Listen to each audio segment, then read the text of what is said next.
The desert wind moved gently through the hills of Hebron as the son of Jacob, Joseph, tended his father's flocks. His eyes carried an innocent brightness, and his laughter rang like a melody through the air. He was young, gifted, and deeply loved by his father. That love, pure as it was, carried a dangerous weight: envy. Jacob, remembering the pain and beauty of Rachel, gave Joseph a coat unlike any other, a coat woven with colors of royalty. It shimmered under the sun, a symbol of favor. But to his brothers, it was a curse. They watched him move, watched their father's eyes follow him, and jealousy grew like thorns around their hearts. Then came the dreams.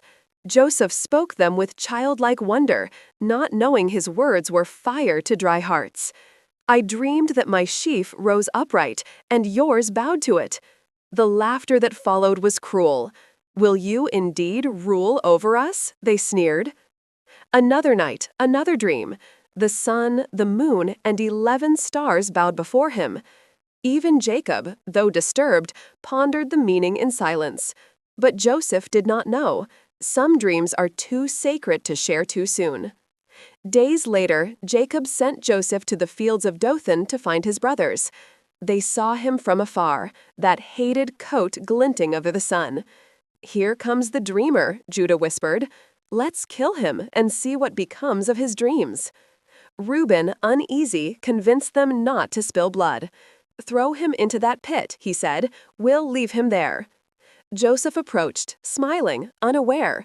But in an instant, laughter turned to violence. They tore off his robe and threw him into a dry cistern. He cried out, but their ears were closed. The pit echoed with his fear.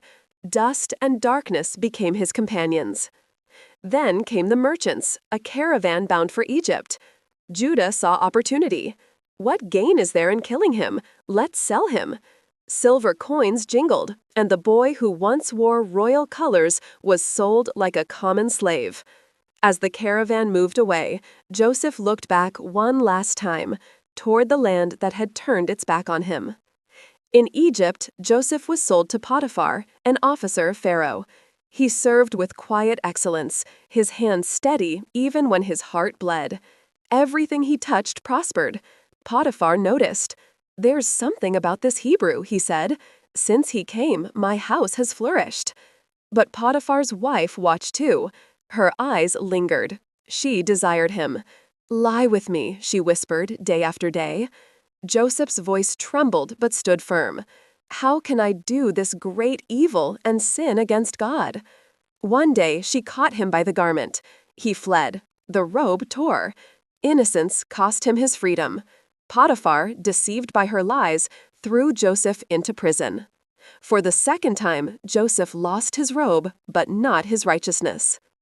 In the dim light of prison, hope still flickered. Joseph served the keeper, interpreted dreams for his fellow inmates.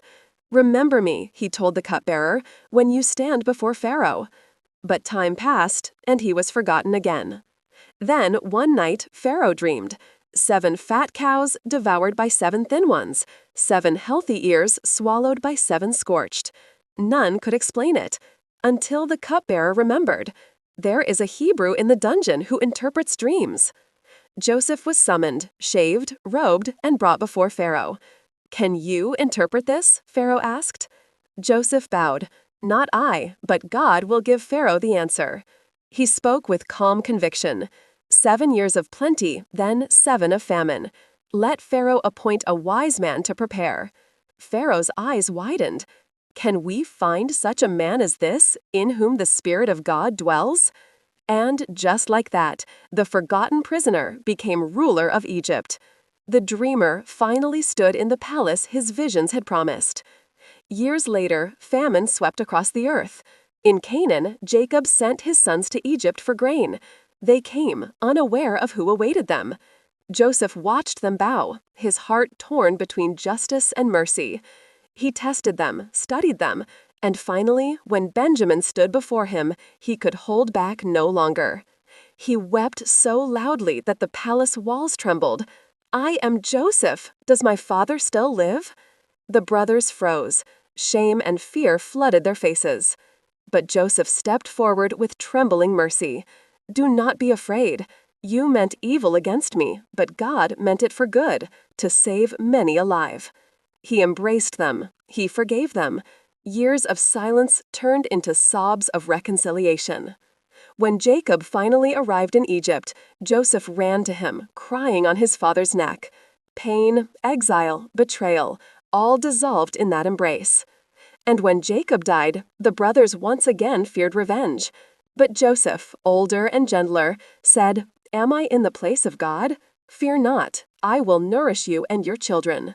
When Joseph's own time came, he said, "God will surely visit you, and you shall carry my bones from here." Even in death, he believed in deliverance. Because dreams born in God do not die in darkness. They mature in silence. He lost a coat, but gained a crown. The throne doesn't prove the dream, the process does. God never wastes pain. It becomes prophecy in the end.